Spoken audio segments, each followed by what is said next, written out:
Who's the most valuable character in this version? Let's find out. I'll go over each character and talk about their future potential, who you should pull depending on when you started playing, and your account state, why each character is good and also why they're bad. I'll keep it real, don't worry, because I know you have limited resources and you don't want to waste them. So I'll give you the full truth and be honest. Alright, so first off, let's just start with Cantarella, the newest character, and right now she's in a weird place in the meta, just like Jeja when she first came out. Alright, so if you look at her outro here, it amplifies the incoming resonators Havoc damage by 20%, and when it comes to the Havoc 5-star main DPS characters, we only have one, Camellya, but the thing is, if you go back, so the second half amplifies resonant skill damage by 25% for 14 seconds or until the next character is switched out. So the second part, the resonant skill here is kind of useless on Camellya. Okay, not entirely useless, but you guys get what I mean. She's not a must pull for a Camellya team because Camellya already got her premium support, which is Roccia. So if you look at Roccia's outro, then we can see that she gives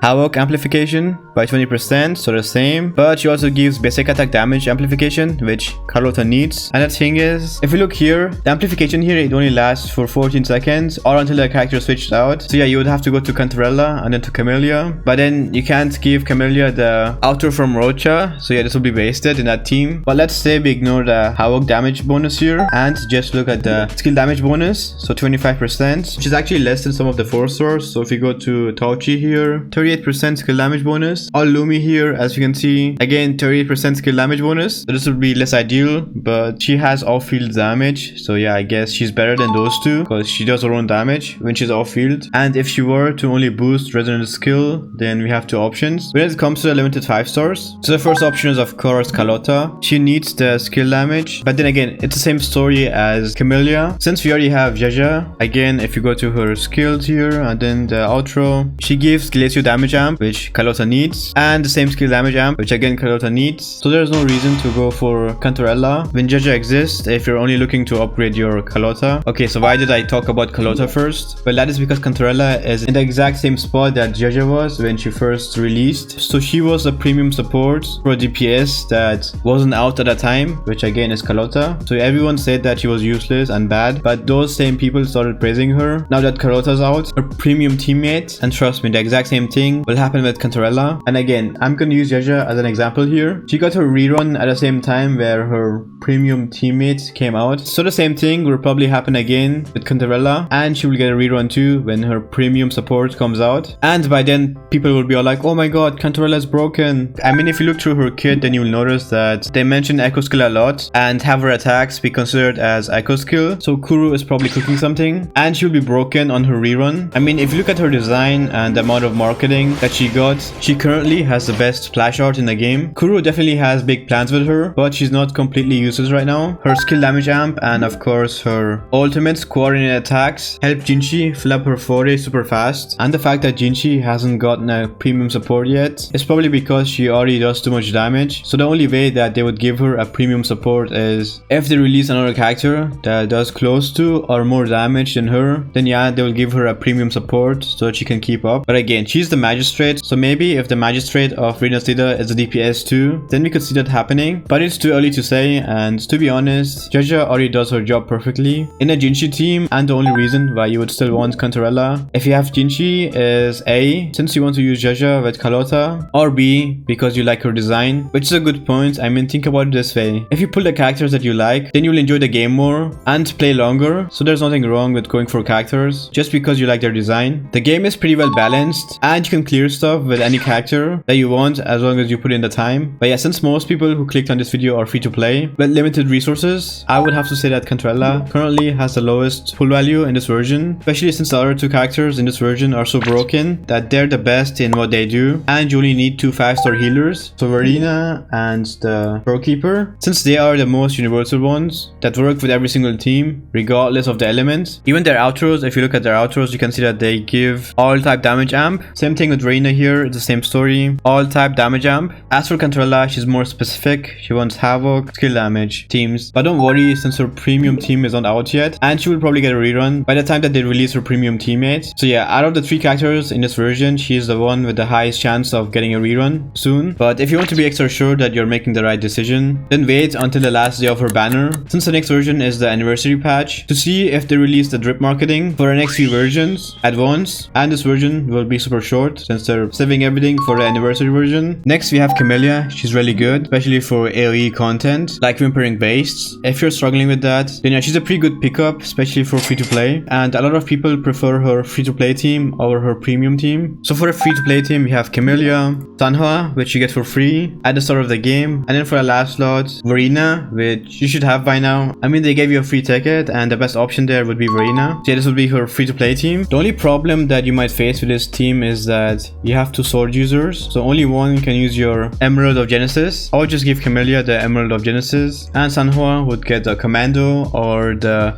Endless Collapse. So yeah, you don't really need her signature or Roccia, but her signature is good to have since it makes building her a lot easier. But yeah, I just have her on Emerald of Genesis and she's more than fine. Okay, again, I can't only talk about the good stuff. Let's talk about some of her not so good areas. And the first one is that she can't move around when she's spinning. She's just like locked here. I can't move. I just have to stand here the whole time. And trust me, she'll get hit a few times. You can just do her trial test to see what I mean. And it's really annoying when she gets interrupted. You can of course fix this by giving your healer the Bellborn Echo. But then again, you'll lose the attack and the ER here. Another solution is learning the boss's movement pattern. Next, she isn't that good against bosses that move around a lot. So since she can't move and the only way to move in midair is to dodge. And yeah, this is not that fast. It's pretty slow. Like, look at this. And don't even try, bro. You can't fix her. Overall, she's really great though, and hard not to recommend. Whimpering Wastes made her value go up too, and the only reason why she's not the character with the most value in this version is because of the Shorekeeper. She's the most valuable character in the game and can turn any below average build team into a good one, thanks to her buffing all of your characters' crit rate and crit damage. So yeah, you'll have an easier time building your characters. Even if your Echo Lock was super bad, she still fixes your builds and makes building any team super easy. She amplifies all of your character's damage by 15%. Again, this is not damage buff, it's damage amp, so it's a lot better, and this lasts for 30 seconds, while most of the other damage amps in the game from the outros only last for 14 seconds or until the character switched out. So yeah, it's not for a full team like the Shorekeeper. It's only for one specific character that you switch to, and less duration of course. She also fixes your skill issue by giving you these 5 dodges, and she's a healer with really good healing that works on every single team. Like, you can legit put her anywhere and she'll perform well. She can also do some good damage with her intro